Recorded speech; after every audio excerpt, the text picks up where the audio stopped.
Good morning all of you. आज हम लोग पार्ट 3 पढ़ेंगे। पार्ट का नाम है अगर नाक ना होती। इस व्यंग्य लेख द्वारा लेखक ने समाज में प्रचलित नाक से जुड़े विभिन्न मुहावरे का बड़े ही सुंदर ढंग से प्रयोग किया है।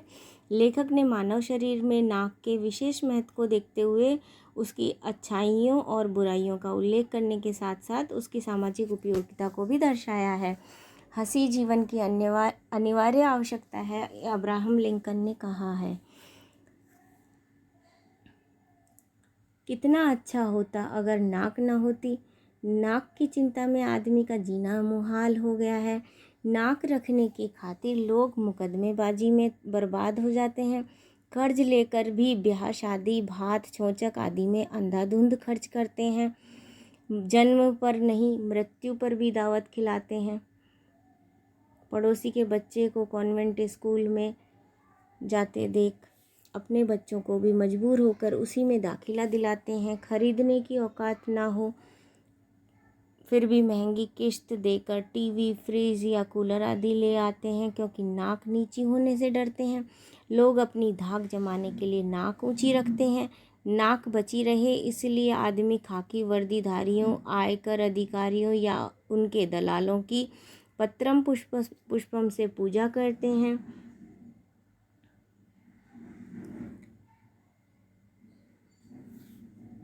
वरना पकड़ा जाएगा तो फिर किसी के सामने कैसे नाक बचाएगा।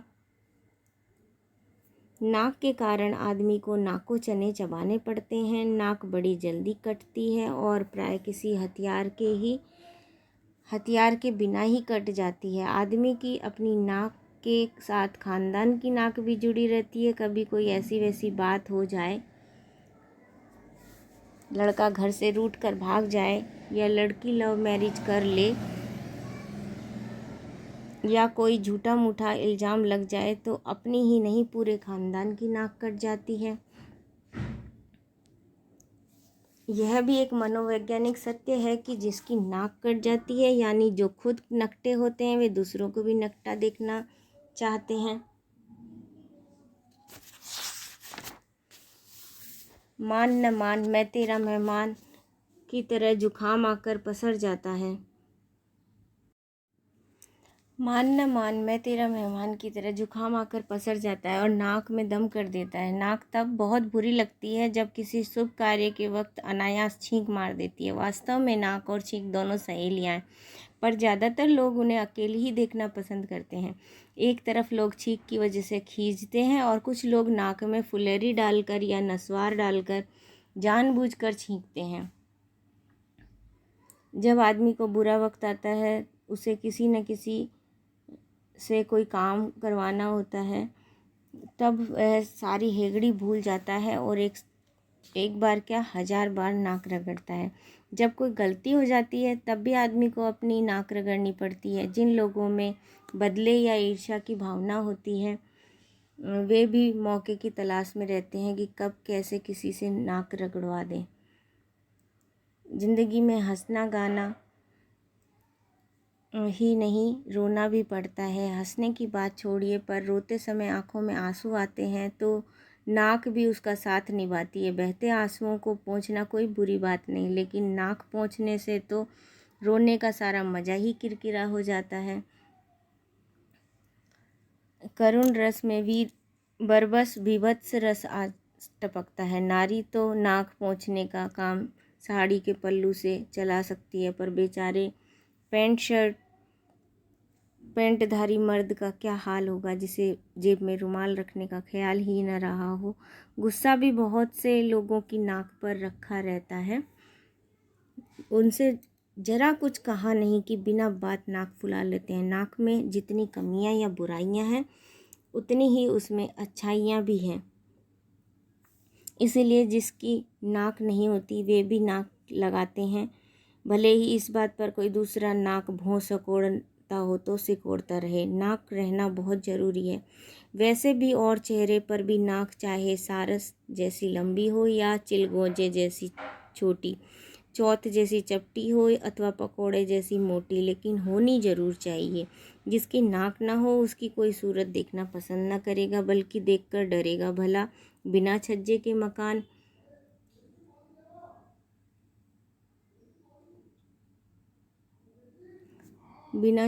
मकान कोई का देखने में फ्रंट कोई अच्छा नहीं, शोभा नहीं देता है।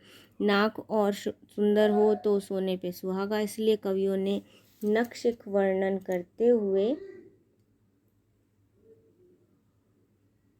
नक्शिक वर्णन के अंतर्गत और फुटकर रूप में भी नाक का काफ़ी वर्णन किया है। उसे सोने की हीरे मोती जड़ी नथ, नथुनी, लौंग, बुलाक आदि से सजाया है। मध्यकालीन काव्य में नायिकाओं की नाक की बहुत सुंदर उपमा दी गई है। नाक को चंपे की कली, तिल के सुगंधित फूल से निर्मित और तलवार की धार से बढ़कर बताया गया है। यहाँ तक तो ठीक है, पर एक बात समझ में नहीं आती है कि अधिकांश कवियों ने नाक की उपमा तोते की चोंच से क्यों दी है। हम क्लास में जब किसी सुंदर सुमुखी नायिका की नाक की उपमा तोते की चोंच से पढ़ाते हैं तो हमारे साथ के तोते उड़ जाते हैं। मन में अजीब सी भाव उमड़ आते हैं। सोचने की बात है कि ऐसी नाक जिसकी चेहरे पर चांद लगाएगी या दीवार के ठुके हुए उल्टे हुक सी नजर आएगी। उपन्यास कहानियों में नाक को सुतवा नाक कहा जाता है। ऊंची और दीर्घ नाक की तुलना कुल्हाड़ी से की जाती है। छोटी और सुकोमल नासिका को भेड़की सी नाक की संज्ञा दी जाती है। नाक शरीर का सबसे अधिक महत्वपूर्ण अंग है। अगर चित्त लेट कर देखें तो यह बात अपनी आप सिद्ध हो जाएगी कि हाथ, पाँव, मुंह, कान, आँख आदि में सबसे ऊंचा स्थान नाक को ही प्राप्त है। अगर आँख आ जाए या चली जाए तो ऐसी स्थिति में काला चश्मा लगाया जा सकता है। नाक कट फट जाए तो उसे कटोपा पहनकर कान अगर कट फट जाए तो उसको हम कंटोपा पहनकर छिपाया जा सकता है। लेकिन अगर कहीं नाक कट जाए तो चेहरा रेगिस्तान की तरह एकदम सपाट अथवा चक्की का सा पाट नजर आएगा।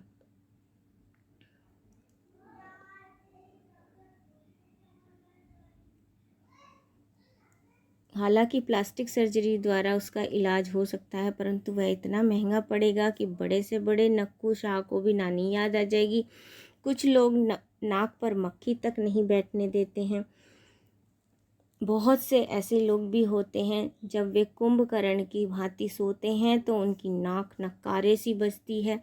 कई लोगों की नाक के नीचे कुछ भी होता रहे पर वे दीन दुनिया से बेखबर बने रहते हैं। ऐसे लोगों की भी कमी नहीं जो दूसरों को नाक नचाते। किसी भी नाक पर दे मारना भी कई लोग अपनी शान समझते हैं। कुछ लोग सचमुच नाकदार होते नहीं पर बनते हैं। खैर जो भी है,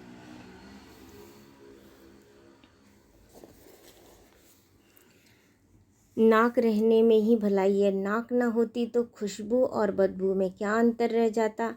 नाक के अभाव में चंदन, कपूर, इत्र, फुलेल आदि सब बेमानी हो जाते। असली हींग और देसी घी का पहचान कैसे होती। आँखें हमेशा ही लड़ती आई हैं। आँखें हमेशा ही लड़ती आई हैं और लड़ना लड़ाना उनका स्वभाव है। किसी की आंखें किसी से लड़ें या मिलकर चार हो जाएं तो कोई हर्ज नहीं, मगर वे आपस में ही लड़ बैठें यहाँ कहाँ तक ठीक है। नाक ही तो है जो बीच में पड़कर उन्हें लड़ने से रोकती है, अन्यथा आदमी उनके परस्पर लड़ने से आँखों से ही हाथ धो बैठता। वैसे भी अब लोगों की नज़रों में फ़र्क आता जा रहा है। कहीं नज़र उठ रही है और कहीं गिर रही है, कहीं गड़ रही है और इसी के साथ चश्मे की ज़रूरत भी बढ़ रही है।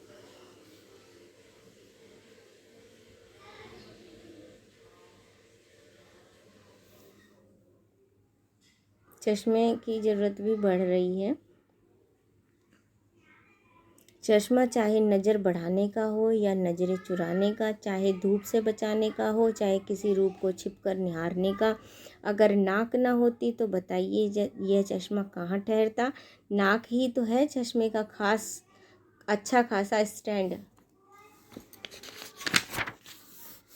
नाक के कारण ही सीता का हरण हुआ।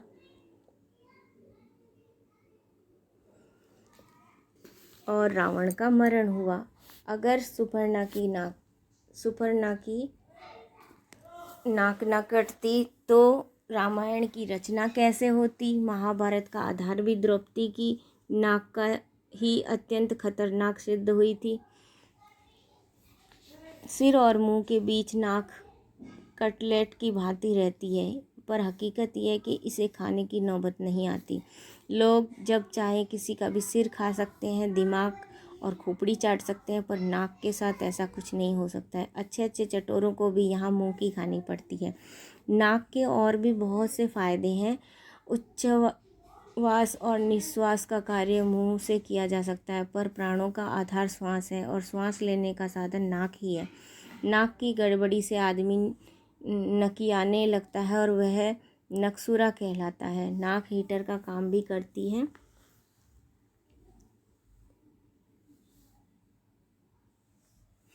बाहर की ठंडी हवा को गर्म करके अंदर पहुंचाती है और ठंड लगने से बचाती है। आजकल पर्यावरण प्रदूषण जोरों पर है। वातावरण में व्याप्त प्रदूषण को फेफड़ों तक जाने से नाक ही रोकती है। नाक में उगे बाल छन्ने और झाड़ू का काम करते हैं। बहुत से लोग मतलब साधने के लिए अपने बॉस की नाक के बाल बन जाते हैं। जिस प्रकार सिंगट्टा दिखाने, आँख दिखाने, दांत दिखाने, पीठ दिखाने आदि के मुहावरे प्रचलित हैं, दुर्भाग्य कहें या सौभाग्य, नाक दिखाने का भी कोई मुहावरा नहीं है। हाँ, यदि नाक बीमार पड़ जाए तो कोई कितना ही नक्कू क्यों ना हो, मजबूर होकर वह डॉक्टर को दिखाने के शरण में उनके जाना ही पड़ता है। उसे भी मजबूर होकर नाक दिखाने के लिए किसी नाक वाले डॉक्टर की शरण में भागना पड़ता है। यह कहानी गोपाल बाबू शर्मा ने लिखी है और इसमें नाक के ऊपर बहुत सारे मुहावरे दिए गए हैं। जब आप इस चैप्टर को सुनेंगे तो स्पेशली इन मुहावरों का अर्थ भी आप अपने आप ढूंढेंगे और उनको समझने की कोशिश करेंगे।